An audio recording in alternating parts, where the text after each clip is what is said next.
Jery Nianosy aho amin'ny Mahasangany amin'ny resaka fizahantany eto amin'ny faritra Anosy Betsaka moa zany ny zavatra ifampidiniana omaly resaka niaraka tamin'ny OMC iresana manokana ny fandrindrana ny fandraisana ny mpizahantany amin'ny resaka sécurité na fandrimpahalemana ny fandraisana ny sambo alehibe mpizahantany na ny paquebot mba hahatonga an'ireo mpizahantany afapoa amin'ny fandraisana voalohany amin'ny fisotroana ao amin'ny tserana sambo. Resaka miaraka amin'ny opérateur ihany touristika izay ienona ny opérateur ny zavatra rehetra afaka hoatsaraina amin'ny fampiroboroboana ny vahiny makatia amin'ny Nosy Be. Jerena miaraka amin'ny mpiambonan-tany koa dia ny projet PIC zany sy ny Banque mondiale ny ezaka rehetra ny fanjariana ny parc marin ohatra hoe ity Antaniely na ny Rosiranja izay mandray mpizahantany marobe. Ny Antaniely dia parc marin protégé izay iarahantsika amin'ny MNRP dia efa 40,000 touriste no raisin'ity parc ity ary anisany toerana zavaboary voalohany eto Madagasikara ka mendrika ny fizarena ifotony sy akaiky mba hahatonga n'ity faritra ity ela na pérenne amin'ny resaka fampiroboroboana ny fizahantany. Ministera ny fizahantany sy ny asatanana dia hanao maisy na mampiroborobo ny fandehanana aty omaly zao dia nisy ny 9e édition ny Nosy Be Symphonie izay nandraisantsika mihira na mpanakanto avy any ivelany zany dia mahasarika mpizahantany hafa ihany koa eto koa ny site Montpasso izay afaka izeresika ny coucher du soleil eto Nosy Be. Hoezahana koa moa zany ny ampiditra kompania mpitatitra vaovao avy any ivelany amin'ny mois de décembre tsika dia tokony handray charter anankiroa avy any Israel eo am-perinasa ihany koa tsika miaraka amin'ny kompania fitaterana avy any Afrika izay tokony hoe afaka manao extension balnéaire aty amintsika. Izany dia natao fampiroboroboana ny fizahantany.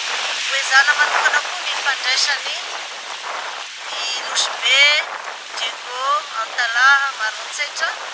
araka ny fangatahany mpandraharaha aty ivelany izay iarana miasa ministerany fitaterana sy ny toetrandro sy ny ministerany asa vaventy. Izany dia araka ny programan'ny filoham-pirenena izay hoe mametraka ny fizahantany sy ny asatanana ho andry amin'ny fampandrosoana ny Madagasikara ary amin'ny ady amin'ny fahantrana.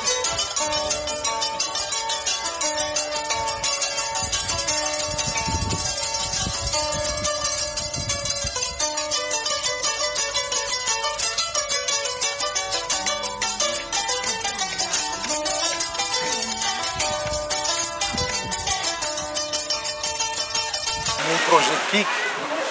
dia projet pôle intégré de croissance mitifirisana dedikasan'ny gouvernemanta malagasy fa tsy miboaka resaky renena vola. Zany hoe ny gouvernemanta malagasy mamaritra ny lahara-pahamena tanterahana anatin'izany dedikasa zany. Izay mahatonga anay miaraka amin'ny mpikambana anatin'ny gouvernemanta ny ministre mandraikitra ny tourisme sy ny artisanat zany mampiseho ny ataontsika hoe chantier en cours rehetra mba hanamora ny fandraisana an'izany andraikitra ny misahana an'izany. Eto amin'ity nosy tany kely ity moa dia tsara raha fantarantsika fa ity dia nosy kely ray izay ny dedikasa pika no manao ny fotodrafitrasa rehetra tato ary efa napetraka ny fitantanana ary amintsika amin'iteny izao dia efa mahaleo tena izy. Tsy mihena vola hafa intsony fa dia ny recette fidiram-bola ato ihany no manao ny fipijakojana ato anatiny ary ihany koa ny ambiny zany recette zany dia efa anaovana fampandrosoana any an-tampon-tanàna ny Nosy Be, misy lampadery natao tany, misy pavé natao, misy bureau na fokon-tany natao.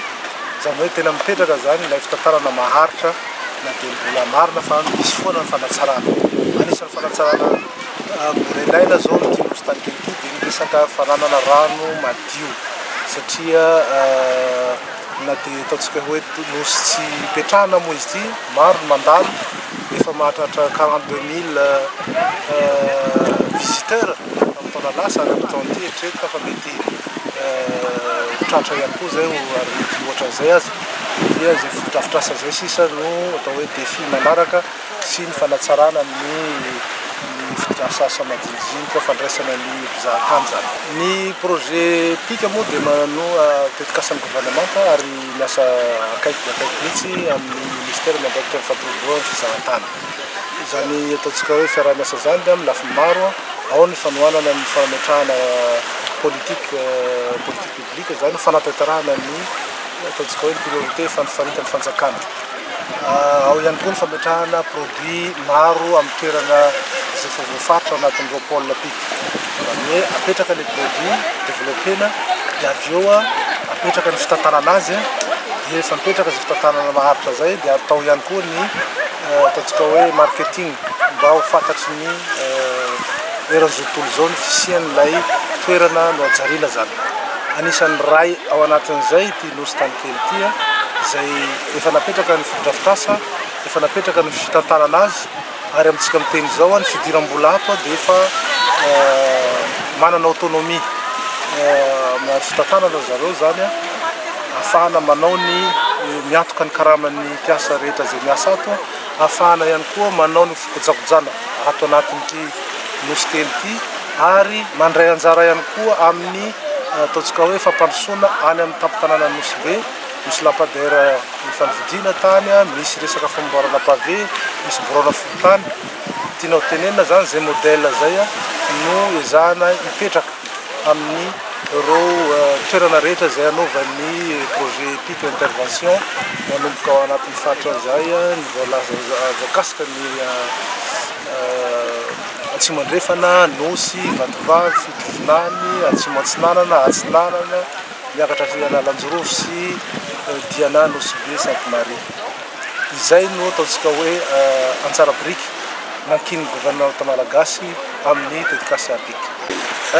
Ny fahitana izy manokana ndraiky aloha hatreto mbola plutôt azo lazaigny hoe milamina izy fa ary milamina ary maro koa mpitsidiky tanàna aty fa ny zavatra hoe tiany ampatsiahiviny fo ho an'ny mpiarabelo na ny mpiaramoniny sy ny tariny mba hoe agnaja fitsipy surtout amin'le fitsonjovana le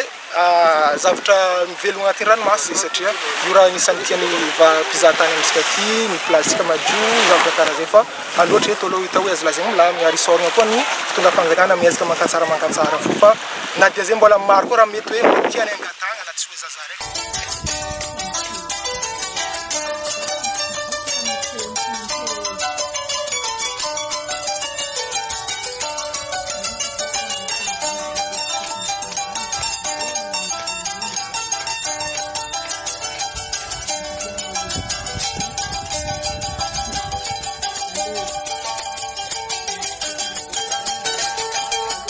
Thank you.